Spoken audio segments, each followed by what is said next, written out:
राजकुमार जी, इन तमाम चीजों के बीच सवाल ईवीएम को लेकर भी है। विपक्ष लगातार इस बात की पैरवी कर रहा है कि बैलेट पर आ जाना चाहिए। इंडिया गठबंधन की जब बैठक हुई, तब एक स्टेटमेंट सामने आया कि वीवीपैट की भी गिनती हो, अलग से डिब्बे में उसे डाला जाए, उसकी भी 100% गिनती हो।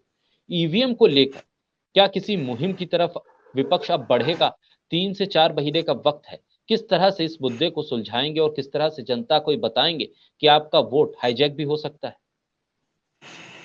देखिए, न्याय का एक सामान्य सा सिद्धांत है कि न्याय होना ही जरूरी नहीं होता, होता हुआ दिखना भी चाहिए। तो लोकतंत्र केवल कहने से लोकतंत्र नहीं होता, लोकतंत्र हमें दिखाए, उसमें पारदर्शिता होनी चाहिए।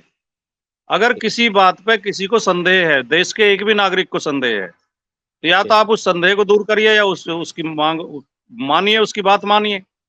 जब ये ईवीएम आई थी तो ईवीएम पे सबसे पहले आपत्ति भारतीय जनता पार्टी ने दर्ज कराई थी और इनके एक सांसद राज्यसभा के सदस्य हैं जीवीएल नरसिंहम, उन्होंने बाकायदा एक बुक लिखी इस पे, ईवीएम से किस किस तरह चुनाव में को प्रभावित किया जा सकता है, क्या क्या धांधली की जा सकती है, किस तरह तिकड़म की जा सकती है।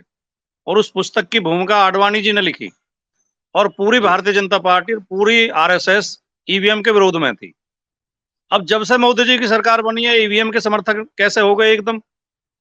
अब जो बात हम कह रहे हैं वो कहते हैं कि ये बिल्कुल फर्जी आरोप है, ईवीएम में कुछ हो ही नहीं सकता।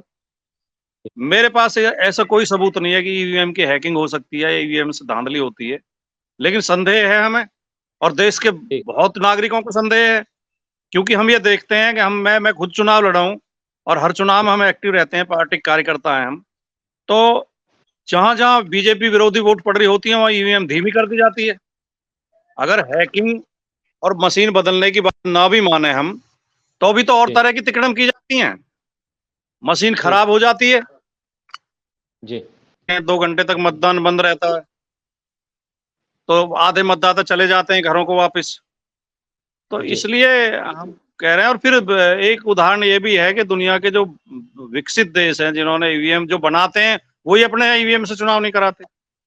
जो जी, जिन जिन जो देश साइंस और टेक्नोलॉजी में हमसे बहुत आगे हैं, वो ईवीएम यूज जी। नहीं कर रहे, तो हमें क्या जरूरत पड़ी ईवीएम यूज करने की। तो जब सारा विपक्ष एकजुट होकर कह रहा है कि ईवीएम जी। हटाओ, तो सरकार को ये बात मान लेनी चाहिए।